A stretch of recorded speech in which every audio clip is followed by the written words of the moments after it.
Hello, I'm Pete Cadmus, Senior Aquatic Toxicology Research Scientist at Colorado Parks and Wildlife.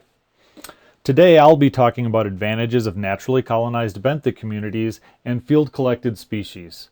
And I'll be talking about future considerations and lessons learned as it relates to field-collected organisms in aquatic toxicology research.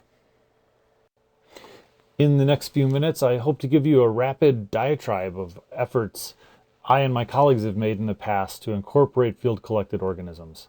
I hope to give a little background on mesocosms, talk about some techniques we use for first instars, and how that relates to size-dependent sensitivity.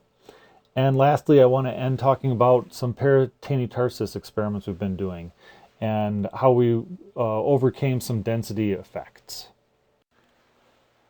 But before I begin, I'd really like to thank those that initiated this topic as a special session, and I'd like to thank SETAC for hosting it. So rarely do we see methods highlighted. Methods papers aren't even published anymore. But we need new methods. Some countries have progressed faster than others, but here in North America, we're using very old methods to define our policy. It makes me think of the age-old adage, if all you have is a hammer, everything looks like a nail. While gathering material for this talk, I found an old photo, 20 years old, of me. Look how happy and optimistic I am. That's because I'm entering the field of ecotox, and I see great potential. I see low-hanging fruit, because there's this huge deficit of aquatic insect experiments in the literature. And I think I can just go out to the field and collect bugs and run great experiments. And this is me after 20 years of failures. Not all failures, but a lot. It's really hard to collect aquatic insects, bring them back to the lab, and run a decent tox test. The taxonomy is hard. If the organisms are big enough to ID, they're tolerant. If they're big enough to collect, they're tolerant. If they're ubiquitous, they're probably tolerant. It would be unfair to bias the species sensitivity distribution with only tolerant organisms. If I choose small organisms, well, they're hard to count and handle. I can't find them. What do I feed them?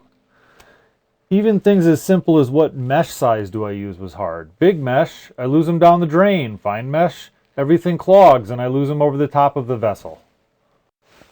Aside from maybe some tube effects and some tepulids, nothing in my river can survive in an incubator. Yeah, nothing kills tepulids. Nor did any of them survive in these vessels. Didn't matter how big they were or what chemistry or physical properties I changed. They were used to running water, lotic systems. My predecessor, Steve Brinkman, went mad trying to devise the ideal life support system for aquatic insects. And I feared that my fate was tied to his. So here, 20 years later, I admit, I could have run a lot more experiments and published a lot more had I used mail-order Daphnia or hatchery-raised fish. But how ecologically relevant is that? The balance between environmental realism and control and replicability is becoming a very common graphic. I think it's a great graphic. Laboratory tox tests, yeah, they're repeatable, but they show very little environmental realism. And I would argue if you're using organisms that don't do well in the lab, they're not going to show you a lot of control either. Whereas mesocosms, man, it's just the perfect balance. I strongly feel that mesocosm studies are magic. There's a wide range of types of mesocosm experiments. Some of them use naturally colonized substrate with natural communities of organisms. Some have artificially created communities. Some of them are small and some of them are big, and there's no good definition as to what micro versus mesocosm means. Now, what I'm about to present here is mostly based off of my mentor, William Clements' work, but there's a whole array of different types of mesocosm experiments out there. So here we see artificial substrate or natural substrate put into containers and allowed to be colonized by nature. So you have a natural assemblage much like the benthic zone just past it. Now we can take each of those containers and randomly assign them to experimental units In this setup, we're using paddle wheels to simulate that loadic flow that you have in a stream. We're using flow through water from a mountain reservoir, and we're assigning toxicants with P-pumps. Then 1 month of hard work is followed by many, many, many more months of hard work as one tries to pick every organism and identify every organism. Some of those experimental units having over 5,000 critters. So with this natural community being exposed as they would in nature, you have this opportunity to test multiple species, species interactions. You're able to get some of those small instars that you would never be able to pick off rocks, even with the smallest paintbrush. You're able to look at functional responses that you're not going to see in a single species setting, and you're going to be able to incorporate more dietary exposure. Sadly, mesocosms are just too cool for US policy right now, and they're not being used for the derivation of standards, which is a travesty.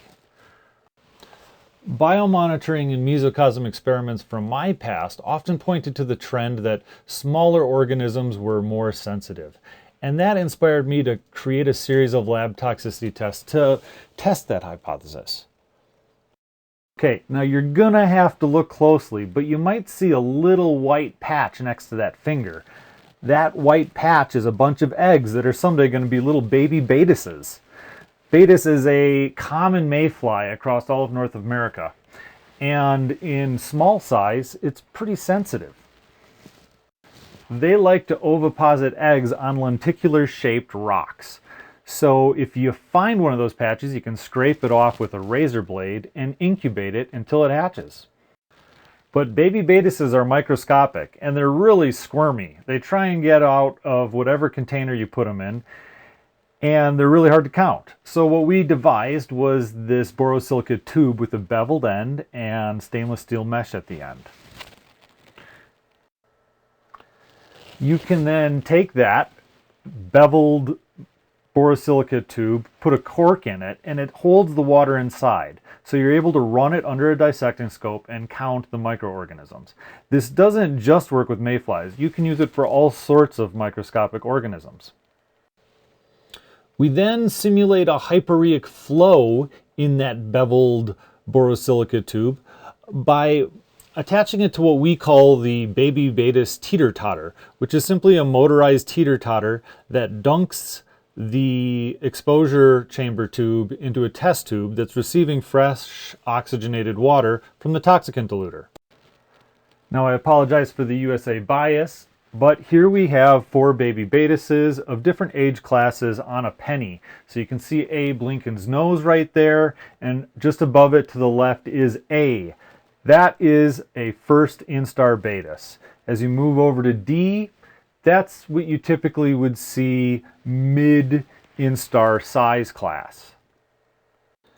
I can guess what you're thinking. You're thinking, well, that little guy is too small to ID, Pete, so how do you know it was Beatis tricaudatus?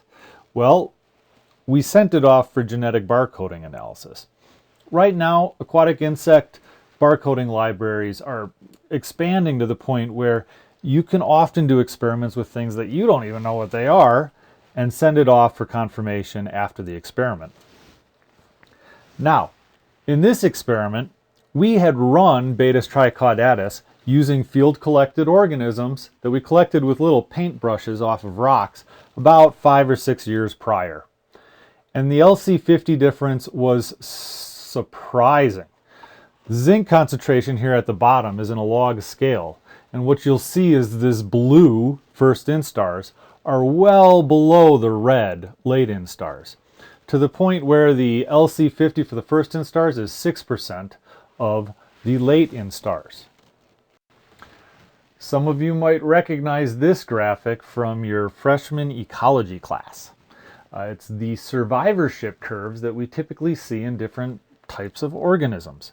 Type 1 would be large organisms like elephants or humans that have very little mortality early in life, but they see a large amount of mortality late in life. The opposite is a type 3 curve, which is indicative of fish and aquatic insects. In this situation, 90% of your mortality happens here in the dotted rectangle, early in life. Whereas late in life, the solid rectangle, there's not much mortality at all. Now in aquatic tox tests, we're supposed to have 100% survival in our controls. But if we're testing, which should be the most important life stage to test, early life stages, do we really expect 100% survival in our controls?